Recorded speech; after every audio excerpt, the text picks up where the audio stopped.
সিলেকশনটা মধ্য প্রসেস দিয়ে যাচ্ছিলাম। পরবর্তী 10 তারিখে রেজাল্টই অ্যানাউন্স হয়।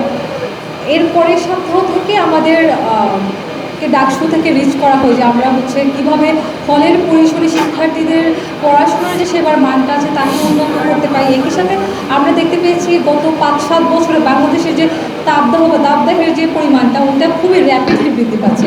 এর কারণে পড়াশোনার ক্ষেত্রে যে প্রবলেমটা হল প্রিমাইজে দেখা যায়, এই প্রবলেমটা আশা করি বিশ্ববিদ্যালয়ের একটি প্রবলেম।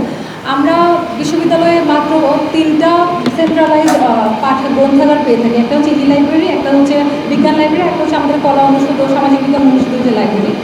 ওইগুলো লাইব্রেরিগুলো থাকা সত্ত্বেও আমাদের যে 40,000 স্টুডেন্টের একটা ক্যাপাসিটি ওইটাকে অ্যাকোমোডেট করার জন্য পর্যাপ্ত না। আবার আমাদের আমি যদি বিশেষ করে আমাদের হলের কথাই বলি, আমাদের হলে শিক্ষার্থীদের যে একটা কমন স্পেসে পড়াশোনা করবে ওরকম স্পেসই ছিল না। আমাদের একটা ক্যান্টিনকে আমরা হচ্ছে রিডিং রুম হিসেবে ইউজ করছি, একটা রুমকে রিডিং রুম হিসেবে ইউজ করছি।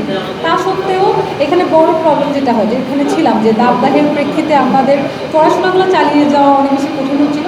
ওই জায়গা থেকে আমাদের উম্মে সালমার কিন্তু প্রমিস ছিল আমাদের এই যে প্যানেলটা নির্বাচিত হয়েছে তাদের এই প্রমিস থেকে তারা হচ্ছে আমাদের রিডিং রুমগুলোতে এসি দেওয়ার যে উদ্যোগটা নিয়েছে এটা অবশ্যই প্রশংসনীয়। আশা করি এই যে সেবাটা আমরা পেতে যাচ্ছি, আমাদের হলে 3টি রিডিং রুম আছে এবং আমার হলের সাথে অ্যাটাচ রয়েছে সুলতানা হোস্টেল, ওইটারও একটা রিডিং রুম রয়েছে।